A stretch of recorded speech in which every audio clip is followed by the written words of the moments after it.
ہنسنے بھی آئے، غمگین مت رہنا، چہرہ اداس نہ رہے، اس لیے لنگر کھلاتے چلے جاؤ۔ اللہ اکبر، صبح سے شام ہو گئے، جو بھی آتے لنگر کھلاتے گئے، لنگر کھلاتے، مگر کسی نے بھی نہیں پوچھا کہ یوسف مصری کہاں ہے۔ آج بھی اس کو شادی میں جاتے ہیں اپن، میں تو کہتا ہوں گنتی کے کچھ ہی لوگ ہوں گے جو گھر دھنی کو ڈھونڈیں گے، کیا بھائی ملاقات کر لیں، یا نہیں تو بس کھانا ہوا کہ چلو۔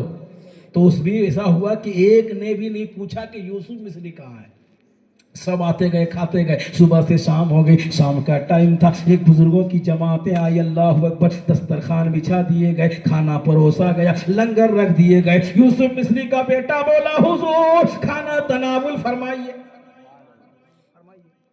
تو اس میں سے ایک بزرگ بولے، چہرہ بڑا حسین بڑے خوبصورت ہے، بولے بیٹا کھانا تو کھاؤں گا لیکن میری تمنا یہ ہے کہ میزبان کے ساتھ ہی بیٹھ کے کھائیں گے۔ یوسف مصری کہاں ہے؟ اسے بولا ان کے ساتھ کھائیں گے۔ تب اس نوجوان نے کہا حضور وہ کہیں گئے ہوں گے، آپ کھا لیجئے نا۔ کہا نہیں، وہ رہے گا ساتھ تبھی کھائیں گے۔ اور معاملہ بڑا پھنس گیا، فوراً گیا اندر ماں کے پاس، کہا اماں صبح سے شام ہو گئی، کسی نے باپ کا نہیں پوچھا، مگر ان میں کہ ایک بزرگ تو جد میں اڑ گئے ہیں کہ جب تک وہ نہیں رہے گا تب تک کھانا نہیں کھائیں گے۔ ماں نے کہا بیٹا صبح سے شام تک راز کو راز میں رکھا تھا، اب راز فاش کر دے، پردہ اٹھا دے۔ کہا مطلب یہ جا کر اس بزرگ سے کہہ دے کہ حضور آپ کھانا کھا لے، میرے ابا کا انتقال ہو گیا ہے، اب وہ آنے والے نہیں ہیں۔ اللہ اکبر، اتنا سننا تھا۔ یوسف مصری کا بیٹا بولا حضور میرے باپ کا انتقال ہو گیا ہے، اس لیے آپ کھانا کھا لے۔ وہ بزرگ فرماتے ہیں جنازہ کہاں رکھے ہو؟ کمرے میں رکھے ہیں۔ اللہ اکبر، وہ بزرگ گئے اور جانے کے بعد کیا دیکھتے ہیں؟ جنازہ پڑا ہے یوسف مصری کا، اوپر سے چادر ڈھک دیے گئے، چادر سرکائی گئی۔ بزرگ نے فرمایا یوسف مصری مہمان کو بلا کر کے میزبان سو گیا۔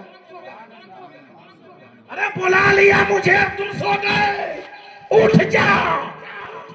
اتنا کہنا تھا، وہ اٹھ کر کھڑا ہو گیا، وہ اٹھ کر کھڑا ہو گیا۔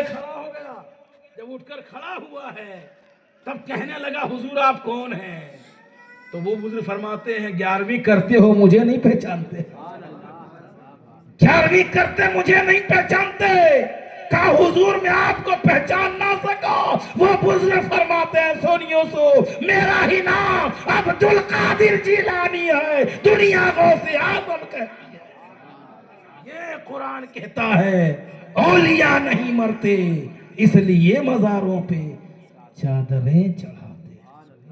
غوث اعظم کی محفل میں بیٹھے ہیں ماشاءاللہ، کرامتیں تو غوث اعظم کی بے شمار ہیں، بے شمار ہے، کئی راتیں ختم ہو جائے گی مگر غوث اعظم کی کرامت کی باتیں ختم نہیں ہوگی۔ ایک تاجر نے آپ کی دعوت کی تھی، اس کی تمنا کیا تھی؟ کچھ مقصد تھا۔ کئی دعوتیں کچھ مقصد سے بھی ہوتے ہیں اور کئی دعوتیں مقصد سے خالی بھی ہوتی ہے، سب مقصد کی نہیں ہوتی ہے۔ بغداد کے ایک تاجر نے غوث پاک کی دعوت کی، اور دعوت کرنے کے وقت اس نے کہہ بھی دیا، جیسے دعوت دیں گے، کہا حضور آپ کے نانا کا فرمان ہے کہ دعوت قبول کر لیا جائے، جو بھی دعوت دے اسے قبول کرو۔ تو غوث پاک نے فرمایا میں نے کہاں منع کیا، میں نے انکار کہاں کیا تمہیں؟ کہا حضور بس آپ کی دعوت ہے۔ کہا ٹھیک ہے آؤں گا۔ وقت مقررہ پر گئے، دسترخوان لگا دیا گیا، لیکن اس تاجر کا ایک بیٹا لنگڑا لولہا تھا، اس کو ایک ٹوکری میں سامنے رکھ دیے۔ غوث پاک جو پوری دنیا کو دیکھتے سامنے نہیں دیکھیں کیا ہو رہا ہے۔